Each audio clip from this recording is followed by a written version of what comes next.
Nasci em maio, o mês das rosas, diz-se. Talvez por isso eu fiz da rosa a minha flor, um símbolo, uma espécie de bandeira para mim mesmo. E todos os anos, quando chegava o mês de maio, ou mais exatamente no dia 12 de maio, às 10h15 da manhã, que foi a hora que eu nasci, a minha mãe abria a porta do meu quarto, acordava-me com um beijo e colocava numa jarra um ramo de rosas vermelhas, sem palavras. Só as suas mãos, compondo as rosas, oficiavam nesse estranho silêncio, cheio de ritos e ternura. Nesse tempo, o sol nascia exatamente no meu quarto. Eu abria a janela. Em frente era o largo, a velha árvore do Largo dos Ciganos. Quando chegava o mês de maio, eu abria a janela e ficava bêbado desse cheiro a fogueiras, carroças e ciganos.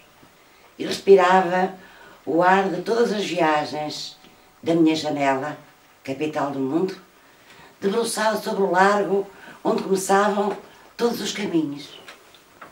E tudo estava certo nesse tempo, ou pelo menos nada tinha o sabor do irremediável. E eu dormia pousado sobre a eternidade, como se tudo estivesse certo para sempre. Eu dormia com muitos olhos, muitos gestos vigilantes sobre o meu sono. Por vezes tinha pesadelos, acordava inquieta à meia da noite, qualquer coisa parecia querer despedaçar-se e então exclamava: "Mãe!" E logo essa voz tão calma entrava dentro de mim, mandava embora os fantasmas e era de novo o meu quarto, a doce quentura da minha casa no cimo da ternura. Não havia polícia nesse tempo. Ninguém roubaria a tranquilidade do meu sono. Ninguém viria à meia da noite para me levar, porque bastava eu chamar "Mãe!" e logo uma voz tão calma mandava embora os fantasmas. E era a paz, nesse tempo, em que todos os anos, quando chegava o mês de maio, ou mais exatamente o dia 12 de maio às 10h15 da manhã, a minha mãe abria a porta do meu quarto e colocava, religiosamente, um ramo de rosas vermelhas sobre a minha vida. Nesse tempo em que dormir, acordar, nascer, crescer, viver, morrer, era um rito, no rito das estações. Em maio de 1963, eu estava na cadeia. Por vezes, à meia da noite, um grito abalava as traves da minha cabeça, direi mesmo da minha vida, e eu acordava suado, dolorido, como se um rato, talvez o medo, me roesse o estômago. E era inútil chamar. Onde ficar essa voz que antes vinha repor o sono no seu lugar, repondo a paz dentro de mim? E as manhãs penduradas no mês de maio, em que acordar era uma festa. Onde ficar a ternura? Onde ficar a minha vida? Em maio de 1963, eu estava na cadeia. Dormia, como direi, acordado sobre cada minuto. Tinha aprendido o irremediável. Alguma coisa dentro de mim se despedaçara para sempre. Para sempre. O que quer dizer para sempre? Era inútil chamar. Tinha aprendido fisicamente a solidão. Embora na cela do lado, alguém batendo com os dedos na parede, me dissesse, como se fosse a voz longínqua do meu povo: "Coragem!" Eu estava pela primeira vez, fisicamente só, dentro do meu sono povoado por esse grito, que estalava por vezes as traves da minha cabeça. Onde essa voz que mandava embora os fantasmas? E era terrível essa manhã sem manhã. Essa realidade branca e gelada, toda feita de paredes, grades, perguntas, gritos.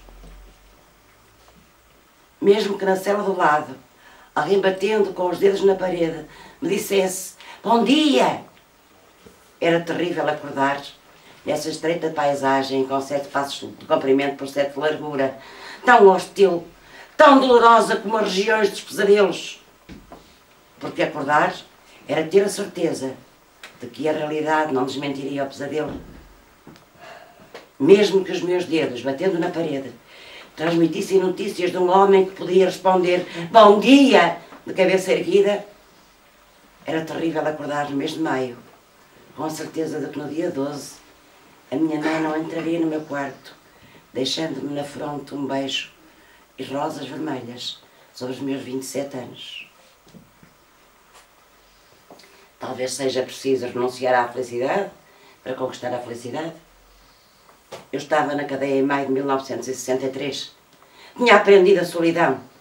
Tinha aprendido que se pode gritar com todas as nossas forças quando se acorda à meia da noite, com um grito na cabeça e um rato, talvez o medo, roendo-nos o estômago, que ninguém virá repor a paz dentro de nós. E então, é a altura de saber se as travas mestras de um homem resistirão, pois só a tua voz, amigo, responderá ao teu apelo torturado na noite.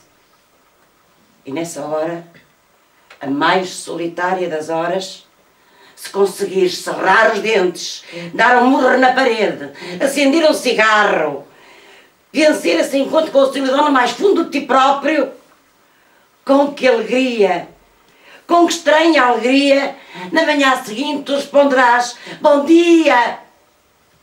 Mesmo que seja terrível acordar no mês de maio, essa estreita paisagem gelada e branca, com 7 passos de comprimento por 7 de largura.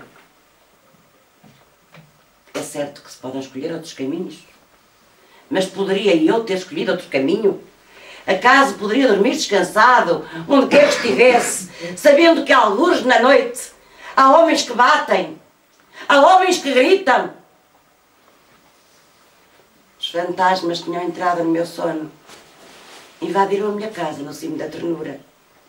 Os fantasmas eram os donos do país. E se eles viessem de repente à meia-da-noite e eu chamasse: mãe, a voz tão calma de minha mãe, já nada poderia contra eles. Era um trabalho para mim, uma tarefa para todos aqueles que não podem suportar a sujeição. Eu nunca pude suportar a sujeição. Acaso poderia ter escolhido outro caminho? Por isso, em maio de 1963, eu estava na cadeia.